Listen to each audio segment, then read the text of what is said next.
Bismillahirrahmanirrahim. Assalamualaikum warahmatullahi wabarakatuh. Teman-teman sekalian yang dirahmati Allah, puji dan syukur kita panjatkan kepada Allah Subhanahu wa Ta'ala. Berkat rahmatnya, kita semua dalam keadaan sehat walafiat. Dan tak lupa selawat serta salam kepada Nabi kita, Nabi Muhammad SAW.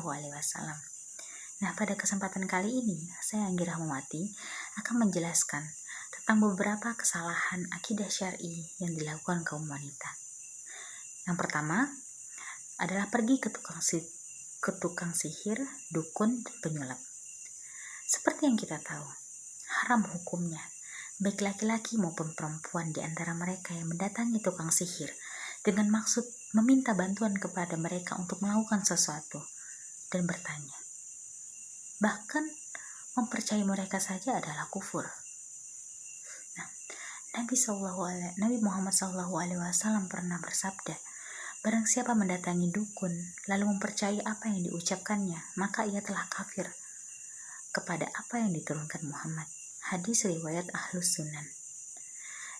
Bahkan bagi mereka yang bertanya tanpa mempercayai tukang dukun tersebut, Nabi Muhammad juga pernah bersabda, barang siapa mendatangi peramal lalu bertanya kepadanya tentang sesuatu, maka tidak diterima sholatnya selama 40 hari.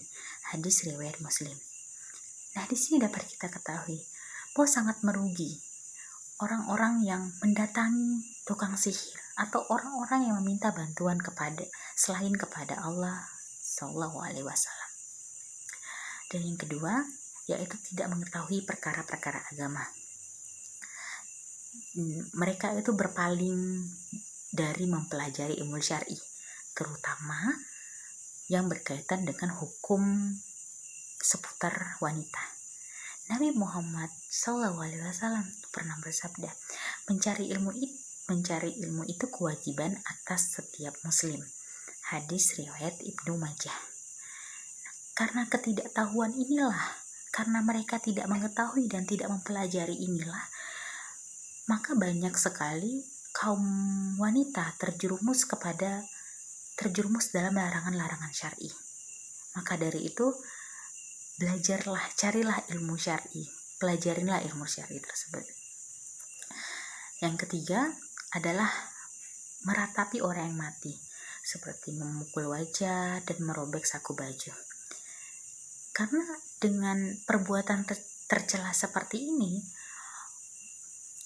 mereka itu seperti orang yang menolak, orang yang menggugat qada dan qadar Allah. Padahal Nabi Muhammad SAW tuh pernah bersabda, bukan termasuk golongan kami siapa yang menampar pipi, merobek saku baju, dan mengucapkan kata-kata kutukan jahiliyah. Muttafaq alaihi. Sementara untuk tangisan dan kesedihan, tidak diharamkan, tapi dengan syarat tidak memperkeras suara atau histeris kepada mayit. Itu tidak diharamkan. Tetapi kita juga harus hati-hati, karena jangan sampai kita melampaui batas sehingga kesedihan itu menjadi ratapan. Nah, hal ini yang tidak diperbolehkan dalam Islam. Dan yang keempat adalah mengutuk diri sendiri dengan kematian. Sebagian wanita itu mengutuk diri sendiri mereka dengan kematian atau menginginkan kematian karena musibah yang menimpa mereka. Padahal Nabi Muhammad SAW bersabda yang artinya, janganlah seorang dari kalian menginginkan kematian karena musibah yang menimpa kepadanya. Jika harus menginginkannya, maka ucapkanlah, ya Allah, hidupkanlah aku selagi kehidupan itu lebih baik bagiku, dan wafatkanlah aku selagi kematian itu lebih baik bagiku. Muttafaq alaihi. Nah, itulah beberapa sedikit sekali, sebagian kecil dari beberapa kesalahan atau kemungkaran yang dilakukan oleh wanita. Maka dari itu berhati-hatilah. Semoga Allah selalu memberkahi kita semua agar tidak terjerumus ke dalam salah satu kemungkaran tersebut. Semoga salawat dan salam selalu terlimpah kepada Nabi kita, Nabi Muhammad SAW. Akhir doa, segala puji bagi Allah, Rabb semesta alam. Wabillahi taufiq wal hidayah. Wassalamualaikum warahmatullahi wabarakatuh.